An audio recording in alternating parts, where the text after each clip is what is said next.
All right, so most of you guys know that I've done a bunch of gimbal reviews here on the channel, but one of the things that I have not talked about too much is why I love using them so much and why I'm always using them in a lot of my shots. And so I want to talk about a couple different shots that I love to use for weddings specifically, although you can apply these to a lot of other areas. But these are 5 shots that I use all the time in weddings. And one of the reasons that I use gimbals is because it allows me to be extremely mobile. I can change up my shot, get a different angle, perspective, completely different shot in a matter of seconds versus setting up on a tripod or sliders or other methods for pulling off a shot or just handheld. I like this a little bit better because it gives me more cinematic type of shots or a better variation of shots than I can get strictly handheld. So for those 2 reasons, I prefer a gimbal than going handheld or with doing like a tripod or slider or some other method of that. So this is the Zhiyun Crane 3 Lab, and it's a gimbal I've been using for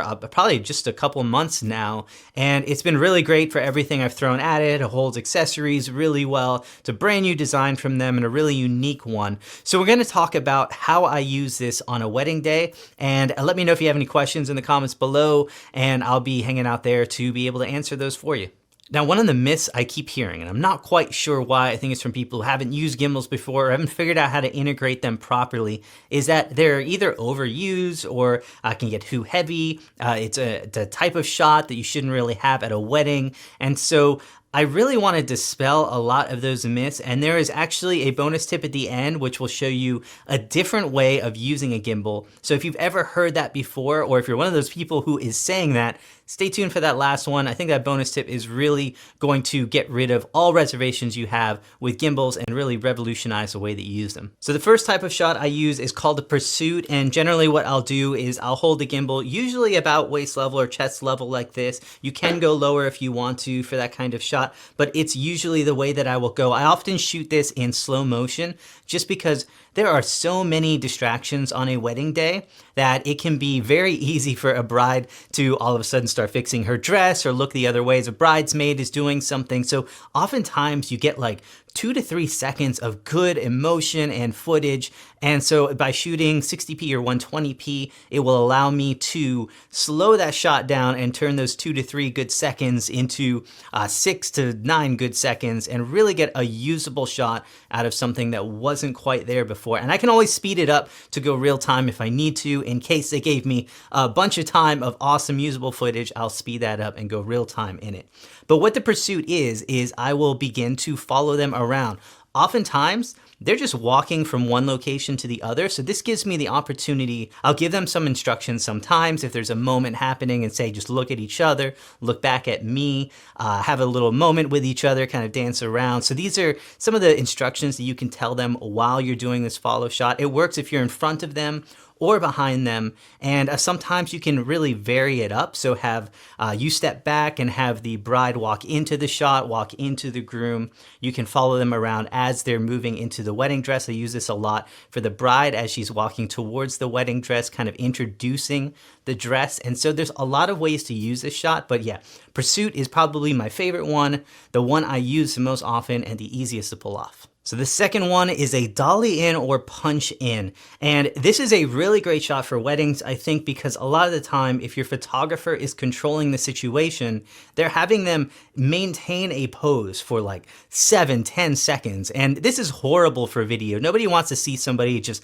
hold a moment static in time. Video is all about movement and emotion and things like that. And really it kills it when a photographer does that. And so for those moments where you can control the situation and have them interact with each other, that's great. But for those moments where the photographer is shooting a lot of static portraits, what I will do is the punch in. And honestly, this is it. It is going to be taking the gimbal and just moving a little bit forward to introduce it or moving a little bit backwards. And it's ideal if you have something in the shot that's going to give kind of a perspective. So a tree, columns, whatever the case may be, to let you know or let the subject know watching it that you are moving into the shot. They're seeing that perspective change. as you move in. And the other thing that I will do with this is sometimes vary it up, have the couple start behind me and I reverse as they kind of push into it, and it kind of introduces them into the scene. So there's a couple unique ways of using this, but really the main reason I do it is because it can give those otherwise static and dull shots some movement and some really cinematic style movement that works for a wedding video. That kind of introduces a third movement, and that is going to be the reveal. And this is something that I used to do all the time with a slider, and I still use motorized sliders. It's on this camera right here that's giving you that motion. So, but this is going to allow me to do some of that movement.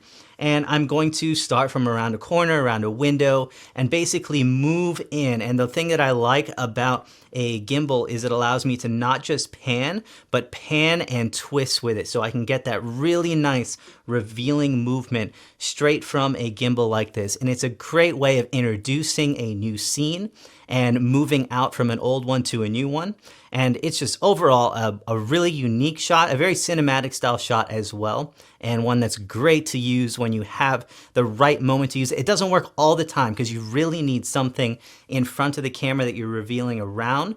You can use flowers, you can use a dress. Elements from the wedding day are always the best. So if you can have the bride getting ready and you are panning and revealing from the dress, that's a great shot if you can pull stuff like that off.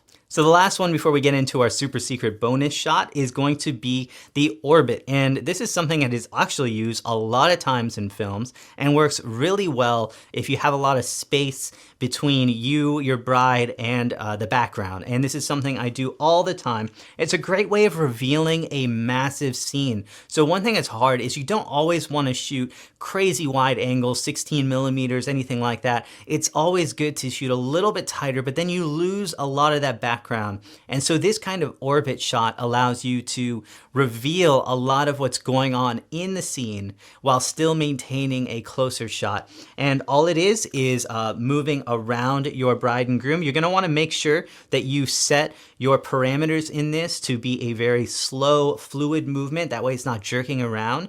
And usually what I will do is also shoot this in slow motion and then move faster. That way my gimbal movement is very quick when it's moving around, but my subject movement is very slow. And it gives a really good perspective and unique perspective. And yeah, I use that orbit all the time. You can't overuse this one. This is one that you probably only want to use like twice at tops in a wedding film, but it's a really cool shot and one I love to use. All right, so here's that bonus. Yeah, for you people saying gimbals are overused and you don't want to gimbal all the time, I'm going to tell you two things. One is my camera pretty much never leaves this gimbal. I have a second camera that's always on a tripod, but this camera will always be on this gimbal. And many people will ask me, how do you hold this thing for that long? And how do you get unique angles, or what do you do? Because not every shot should be a gimbal style shot. And the answer is this. I screw on a tripod or a monopod with fixed feet like this, which is exactly what I'm using right here. This one's actually made by Zhiyun as well. And you can pull these feet up, but you can tripod this down and extend it if you want to.